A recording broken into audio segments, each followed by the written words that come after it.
Function में जो अगली इंपॉर्टेंट चीज होती है बेटा उसका नाम होता है रूट। रूट का मतलब क्या होता है, पहले तो इसका एक और नाम भी रखते हैं हम लोग जो कि जीरोज होता है। जीरोज या रूट्स दोनों एक ही बातें हैं।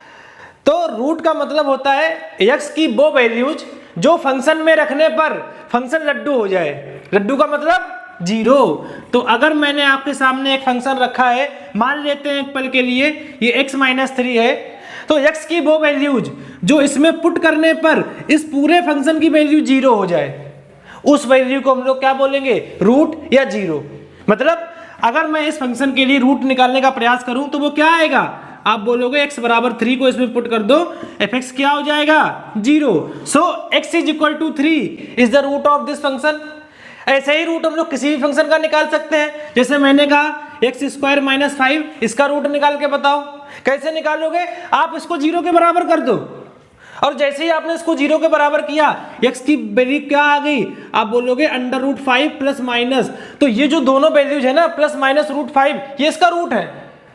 क्यों रूट है, क्योंकि जैसे ही आप इसको यहाँ पे रखोगे तो √5 का जब स्क्वायर करोगे -5, आंसर क्या मिलेगा आपको, जीरो। तो जीरोज का मतलब समझ में आया ना आपको बच्चा, वो x की वैल्यूज जो फंक्शन में रखने पर फंक्शन की वैल्यू जीरो बन जाए उसे हम लोग क्या बोलते हैं, रूट्स या जीरोज। तो ग्राफ के लिए देखते हैं हम लोग कैसे पहचानेंगे कि ग्राफ दिया हो और मुझे फंक्शन का तो उसमें रूट कौन सा है। ये मैंने आपको एक फंक्शन का ग्राफ दे रखा है। अगर मैं आपसे पूछूं कि मुझे इसमें रूट बताओ आप लोग, तो कैसे रूट बताओगे आप बोलोगे x की वो वैल्यूज जिनके लिए y की वैल्यू जीरो हो जाए या फंक्शन की वैल्यू जीरो हो जाए। अब फंक्शन की वैल्यू जीरो कहां पे होगी, जहां पे y जीरो होगा। तो y जीरो होगा उस समय पर x की जो जो वैल्यूज रही होंगी उनको हम लोग क्या बोलेंगे, रूट्स। और अगर आपको दिख रहा हो तो y जीरो कब कब है, बोले सर जब x की वैल्यू ये है और ये है। जब x की ये वैल्यू होगी ना तभी भी फंक्शन की वैल्यू कितनी है, जीरो। जब x की ये वैल्यू होगी तभी भी y की वैल्यू कितनी है, जीरो। और यहाँ पर भी y की वैल्यू जीरो है। इसका मतलब क्या है, ये तीनों पॉइंट्स अगर आप लोग गौर से देखो तो ये तीनों पॉइंट्स जो हैं वो इस ग्राफ का x एक्सिस के साथ इंटरसेक्शन है। इसका मतलब क्या हुआ, समझ में आया ना आपको, कि किसी भी फंक्शन का ग्राफ जिन जिन पॉइंट्स पर x एक्सिस को कट करेगा उन पॉइंट्स पर फंक्शन के रूट्स मिलते हैं मुझे, ठीक है ना। तो यही मैंने यहाँ पे लिख रखा है, रूट्स जो होते हैं वो x कोऑर्डिनेट होते हैं, point of intersection of graph with x axis. मतलब x एक्सिस से ग्राफ जितनी बार भी टकराएगा तो उसका जो x कोऑर्डिनेट होगा वो आपका रूट होगा। जैसे अगर मैं इस पॉइंट को -2, इसको 2, इसको 3 मानूं तो इसके रूट कितने बनेंगे, 3। कौन कौन से, सर एक -2, एक 2 और एक 3। बात समझ में आ रही है कि नहीं आ रही। अगर मैं आपको कुछ ग्राफ्स दूं कि आप लोग रूट निकाल पाओगे कि नहीं निकाल पाओगे। तो बच्चों मैंने आपको कुछ फंक्शन के ग्राफ दे रखे हैं, आपको बताना है कि इनमें से हर फंक्शन के कितने रूट्स हैं और कौन कौन से हैं। मैं शुरुआत करता हूं, कैसे करना है। तो जहां जहां पर फंक्शन का ग्राफ x एक्सिस को कट करता है वो रूट है, और जहां नहीं करता वहां नहीं है। तो मैं शुरुआत करता हूं पहले सवाल से। ये किसी फंक्शन का ग्राफ दे रखा है आपको, क्या इस फंक्शन ने कभी x एक्सिस को टच किया, नहीं किया। x एक्सिस जो है वो इसके लिए एक एसिम्पटोट है, ये ग्राफ इसको अप्रोच तो कर रहा है लेकिन कभी इसको टच नहीं करेगा।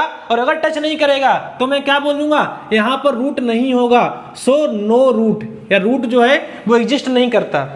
अच्छा एक और बात यहाँ पे आप लोग ध्यान रखना बच्चा, कि कभी ऐसा दिमाग में नहीं रहना कि रूट 1 होगा, 2 होंगे, 3 होंगे। इसका नंबर ना तुझे पता है ना मुझे पता है। फंक्शन पे रूट डिपेंड करते हैं, किसी फंक्शन के हो सकता है 10 रूट हो, किसी के हो सकता है 20 रूट हो, और किसी के हो सकता है 100 रूट हो, और किसी का एक भी ना हो। तो रूट्स के नंबर का कोई भी फिक्स आइडिया लगा पाना मुश्किल है, ठीक है ना। तो मुझे फंक्शन को देखकर ही जज करना पड़ेगा कि रूट है या नहीं है, और है तो कितने हैं। मैं अगले सवाल पे आता हूं, क्या इसका कोई रूट है। तो देखते हैं क्या इसने कभी कट किया x एक्सिस को, हाँ किया। कहां पर, 3,0 पर। तो इसका रूट है, और कितने रूट हैं, आप बोलोगे एक है नंबर वाइज और है कितना, 3। समझ में आया ना, 3,0 पर कट किया तो 3 इसका रूट है। इसमें देखते हैं 1 2 3 रूट्स हैं, और कौन कौन से, -5, 2 और 8। इसमें देखते हैं बेटा क्या कट किया कभी, हाँ किया, लेकिन y एक्सिस को किया है। बहुत सारे बच्चे इसको रूट बता देंगे, ध्यान रखना, ना देखो ऐसी गलती नहीं करना। ये रूट नहीं है क्योंकि ये बाई एक्सिस को कट कर रहा है। इस पॉइंट पर तो बाई की वैल्यू 3 हो गई। मैंने क्या बोला था, रूट वो एक्स की वैल्यूज होती हैं जब बाई की वैल्यू 0 हो जाए। तो यहाँ पर 0 तो कभी नहीं हुई ना, बाई की वैल्यूज हमेशा पॉजिटिव है, तो 0 नहीं हुई, इसका मतलब इसका कोई 0 नहीं है। Hence there is no root, या रूट एग्जिस्ट नहीं करता है इसमें। ये लाइन इसके लिए एसिम्प्टोट है, तो कभी ये इसको टच नहीं करेगा और रूट एग्जिस्ट नहीं करेगा। इसकी बात करते हैं बेटा, तो यहाँ पर भी आप देख सकते हो इस ग्राफ ने एक्स एक्सिस को 2 बार कट किया, एक बार 4 पर और एक बार -4 पर। तो इसके भी 2 रूट्स हैं, 4 एंड -4, ठीक है ना।